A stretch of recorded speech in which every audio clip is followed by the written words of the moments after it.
شروع اللہ کے نام سے جو بڑا مہربان نہایت رحم والا ہے۔ قسم ہے صف باندھنے والوں کی پرا جما کر، پھر ڈانٹنے والوں کی جھڑک کر، پھر ذکر یعنی قرآن پڑھنے والوں کی غور کر کر کہ تمہارا معبود ایک ہی ہے جو آسمانوں اور زمین اور جو چیزیں ان میں ہیں سب کا مالک ہے، اور سورج کے طلوع ہونے کے مقامات کا بھی مالک ہے۔ بے شک ہم ہی نے آسمان دنیا کو ستاروں کی زینت سے مزین کیا اور ہر شیطان سرکش سے اس کی حفاظت کی کہ اوپر کی مجلس کی طرف کان نہ لگا سکیں، اور ہر طرف سے ان پر انگارے پھینکے جاتے ہیں، یعنی وہاں سے نکال دینے کو، اور ان کے لیے عذاب دائمی ہے۔ ہاں، جو کوئی فرشتوں کی کسی بات کو چوری سے جھپٹ لینا چاہتا ہے تو جلتا ہوا انگارہ اس کے پیچھے لگتا ہے۔ تو ان سے پوچھو کہ ان کا بنانا مشکل ہے یا جتنی خلقت ہم نے بنائی ہے ان کا، انہیں ہم نے چپکتے گارے سے بنایا ہے۔ ہاں، تم تو تعجب کرتے ہو اور یہ تمسخر کرتے ہیں، اور جب ان کو نصیحت دی جاتی ہے تو نصیحت قبول نہیں کرتے، اور جب کوئی نشانی دیکھتے ہیں تو ٹھٹھے کرتے ہیں اور کہتے ہیں کہ یہ تو صریح جادو ہے۔ بھلا جب ہم مر گئے اور مٹی اور ہڈیاں ہو گئے تو کیا پھر اٹھائے جائیں گے؟ اور کیا ہمارے باپ دادا بھی جو پہلے ہو گزرے ہیں؟ کہہ دو کہ ہاں، اور تم ذلیل ہوگے۔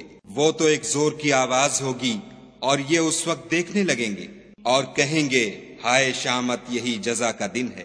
کہا جائے گا کہ ہاں، فیصلے کا دن جس کو تم جھوٹ سمجھتے تھے یہی ہے۔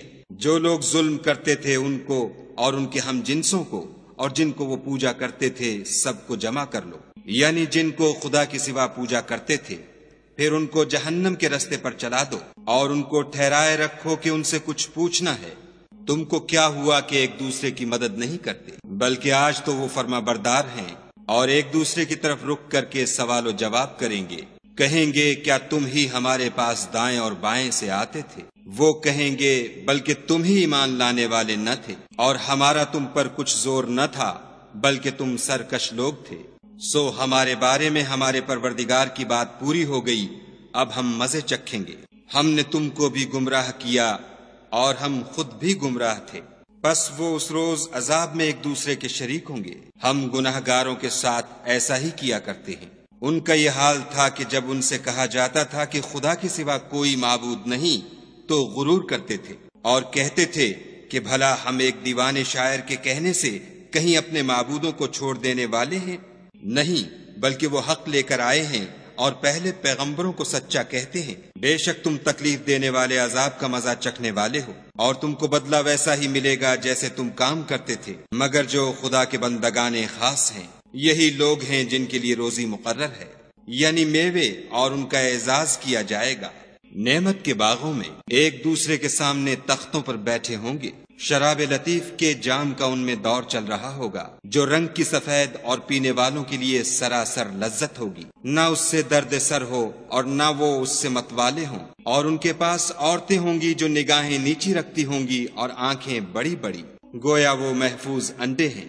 پھر وہ ایک دوسرے کی طرف رک کر کے سوال و جواب کریں گے۔ ایک کہنے والا ان میں سے کہے گا کہ میرا ایک ہم نشین تھا جو کہتا تھا کہ بھلا تم بھی ایسی باتوں کے باور کرانے والوں میں ہو؟ بھلا جب ہم مر گئے اور مٹی اور ہڈیاں ہو گئے تو کیا ہم کو بدلہ ملے گا؟ پھر کہے گا کہ بھلا تم اسے جھانک کر دیکھنا چاہتے ہو؟ اتنے میں وہ خود جھانکے گا تو اس کو وسط دوزخ میں دیکھے گا، کہے گا کہ خدا کی قسم تو مجھے ہلاک ہی کر چکا تھا، اور اگر میرے پروردگار کی مہربانی نہ ہوتی تو میں بھی ان میں ہوتا جو عذاب میں حاضر کیے گئے ہیں۔ کیا یہ نہیں کہ ہم آئندہ کبھی مرنے کے نہیں؟ ہاں، جو پہلی بار مرنا تھا سو مر چکے، اور ہمیں عذاب بھی نہیں ہونے کا۔ بے شک یہ بڑی کامیابی ہے۔ ایسی ہی نعمتوں کے لیے عمل کرنے والوں کو عمل کرنے چاہیے۔ بھلا یہ مہمانی اچھی ہے یا تھوہر کا درخت؟ ہم نے اس کو ظالموں کے لیے عذاب بنا رکھا ہے۔ وہ ایک درخت ہے کہ جہنم کے اسفل میں اگے گا، اس کے خوشے ایسے ہوں گے جیسے شیطانوں کے سر، سو وہ اسی میں سے کھائیں گے اور اسی سے پیٹ بھریں گے۔ پھر اس کھانے کے ساتھ ان کو گرم پانی ملا کر دیا جائے گا، پھر ان کو دوزخ کی طرف لوٹایا جائے گا۔ انہوں نے اپنے باپ دادا کو گمراہ ہی پایا، سو وہ انہی کے پیچھے دوڑے چلے جاتے ہیں، اور ان سے پیشتر بہت سے پہلے لوگ بھی گمراہ ہو گئے تھے، اور ہم نے ان میں متنبع کرنے والے بھیجے۔ سو دیکھ لو جن کو متنبع کیا گیا تھا ان کا انجام کیسا ہوا۔ ہاں، خدا کے بندگان خاص کا انجام بہت اچھا ہوا، اور ہم کو نوح نے پکارا سو دیکھ لو کہ ہم دعا کو کیسے اچھے قبول کرنے والے ہیں، اور ہم نے ان کو اور ان کے گھر والوں کو بڑی مصیبت سے نجات دی، اور ان کی اولاد کو ایسا کیا کہ وہی باقی رہ گئے، اور پیچھے آنے والوں میں ان کا ذکر جمیل باقی چھوڑ دیا، یعنی تمام جہان میں کہ نوح پر سلام۔ نیکوکاروں کو ہم ایسا ہی بدلہ دیا کرتے ہیں، بے شک وہ ہمارے مومن بندوں میں سے تھے۔ پھر ہم نے دوسروں کو ڈبو دیا، اور انہی کے پیرووں میں ابراہیم تھے، جب وہ اپنے پروردگار کے پاس عیب سے پاک دل لے کر آئے، جب انہوں نے اپنے باپ سے اور اپنی قوم سے کہا کہ تم کن چیزوں کو پوچھتے ہو، کیوں جھوٹ بنا کر خدا کے سوا اور معبودوں کے طالب ہو، بھلا پروردگار عالم کے بارے میں تمہارا کیا خیال ہے؟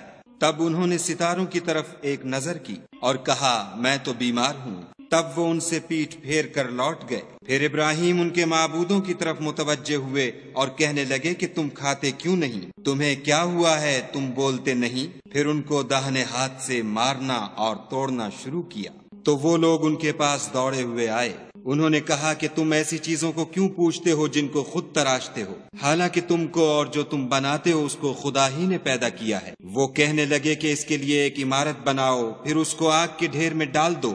غرض انہوں نے ان کے ساتھ ایک چال چلنی چاہی اور ہم نے انہی کو زیر کر دیا۔ اور ابراہیم بولے کہ میں اپنے پروردگار کی طرف جانے والا ہوں، وہ مجھے رستہ دکھائے گا۔ اے پروردگار مجھے اولاد عطا فرما جو سعادت مندوں میں سے ہو۔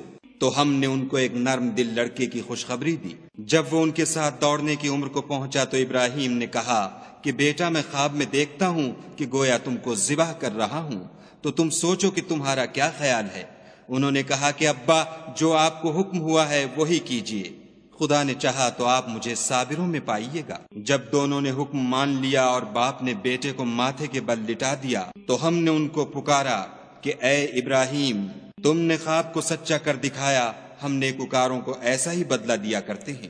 بلا شبہ یہ صریح آزمائش تھی، اور ہم نے ایک بڑی قربانی کو ان کا فدیہ دیا، اور پیچھے آنے والوں میں ابراہیم کا ذکر خیر باقی چھوڑ دیا کہ ابراہیم پر سلام ہو۔ نیکوکاروں کو ہم ایسا ہی بدلہ دیا کرتے ہیں، بے شک وہ ہمارے مومن بندوں میں سے تھے، اور ہم نے ان کو اسحاق کی بشارت بھی دی کہ وہ نبی اور نیکوکاروں میں سے ہوں گے، اور ہم نے ان پر اور اسحاق پر برکتیں نازل کی تھیں، اور ان دونوں کی اولاد میں سے نیکوکار بھی ہیں اور اپنے آپ پر صریح ظلم کرنے والے یعنی گناہگار بھی ہیں۔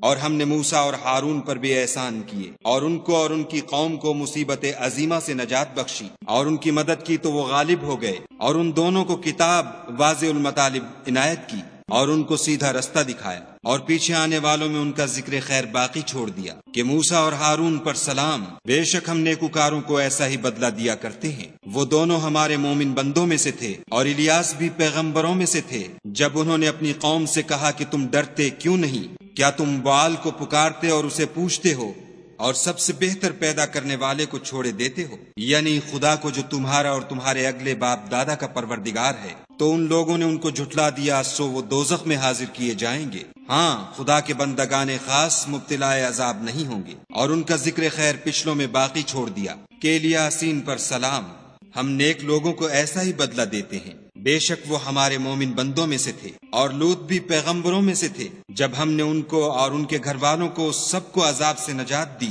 مگر ایک بڑھیا کہ پیچھے رہ جانے والوں میں تھی۔ پھر ہم نے اوروں کو ہلاک کر دیا، اور تم دن کو بھی ان کی بستیوں کے پاس سے گزرتے رہتے ہو، اور رات کو بھی، تو کیا تم عقل نہیں رکھتے؟ اور یونس بھی پیغمبروں میں سے تھے، جب بھاگ کر بھری ہوئی کشتی میں پہنچے، اس وقت قرا ڈالا تو انہوں نے زک اٹھائی، پھر مچھلی نے ان کو نگل لیا، اور وہ قابل ملامت کام کرنے والے تھے۔ پھر اگر وہ خدا کی پاکی بیان نہ کرتے تو اس روز تک کہ لوگ دوبارہ زندہ کیے جائیں گے اسی کے پیٹ میں رہتے۔ پھر ہم نے ان کو جبکہ وہ بیمار تھے فراخ میدان میں ڈال دیا، اور ان پر کدو کا درخت اگایا، اور ان کو لاکھ یا اس سے زیادہ لوگوں کی طرف پیغمبر بنا کر بھیجا، تو وہ ایمان لے آئے، سو ہم بھی ان کو دنیا میں ایک وقت مقرر تک فائدے دیتے رہے۔ ان سے پوچھو تو کہ بھلا تمہارے پروردگار کے لیے تو بیٹیاں اور ان کے لیے بیٹے، یا ہم نے فرشتوں کو عورتیں بنایا اور وہ اس وقت موجود تھے؟ دیکھو یہ اپنی جھوٹ بنائی ہوئی بات کہتے ہیں کہ خدا کے اولاد ہے، کچھ شک نہیں کہ یہ جھوٹے ہیں۔ کیا اس نے بیٹوں کی نسبت بیٹیوں کو پسند کیا ہے؟ تم کیسے لوگ ہو، کس طرح کا فیصلہ کرتے ہو؟ بھلا تم غور کیوں نہیں کرتے؟ یا تمہارے پاس کوئی صریح دلیل ہے؟ اگر تم سچے ہو تو اپنی کتاب پیش کرو۔ اور انہوں نے خدا میں اور جنوں میں رشتہ مقرر کیا، حالانکہ جنات جانتے ہیں کہ وہ خدا کے سامنے حاضر کیے جائیں گے۔ یہ جو کچھ بیان کرتے ہیں خدا اس سے پاک ہے، مگر خدا کے بندگان خالص مبتلا عذاب نہیں ہوں گے۔ سو تم اور جن کو تم پوچھتے ہو خدا کے خلاف بہکا نہیں سکتے مگر اس کو جو جہنم میں جانے والا ہے۔ اور فرشتے کہتے ہیں کہ ہم میں سے ہر ایک کا ایک مقام مقرر ہے، اور ہم صف باندھے رہتے ہیں اور خدائے پاک ذات کا ذکر کرتے رہتے ہیں۔ اور یہ لوگ کہا کرتے تھے کہ اگر ہمارے پاس اگلوں کی کوئی نصیحت کی کتاب ہوتی تو ہم خدا کے خالص بندے ہوتے، لیکن اب اس سے کفر کرتے ہیں، سو ان قریب ان کو اس کا نتیجہ معلوم ہو جائے گا۔ اور اپنے پیغام پہنچانے والے بندوں سے ہمارا وعدہ ہو چکا ہے کہ وہی مظفر و منصور ہیں، اور ہمارا لشکر غالب رہے گا۔ تو ایک وقت تک ان سے اعراض کیے رہو اور انہیں دیکھتے رہو، یہ بھی ان قریب کفر کا انجام دیکھ لیں گے۔ کیا یہ ہمارے عذاب کے لیے جلدی کر رہے ہیں؟ مگر جب وہ ان کے میدان میں آ اترے گا تو جن کو ڈر سنایا گیا تھا ان کے لیے برا دن ہوگا۔ اور ایک وقت تک ان سے منہ پھیرے رہو اور دیکھتے رہو، یہ بھی ان قریب نتیجہ دیکھ لیں گے۔ یہ جو کچھ بیان کرتے ہیں تمہارا پروردگار جو صاحب عزت ہے اس سے پاک ہے، اور پیغمبروں پر سلام۔ سب طرح کی تعریف خدائے رب العالمین کو سزاوار ہے۔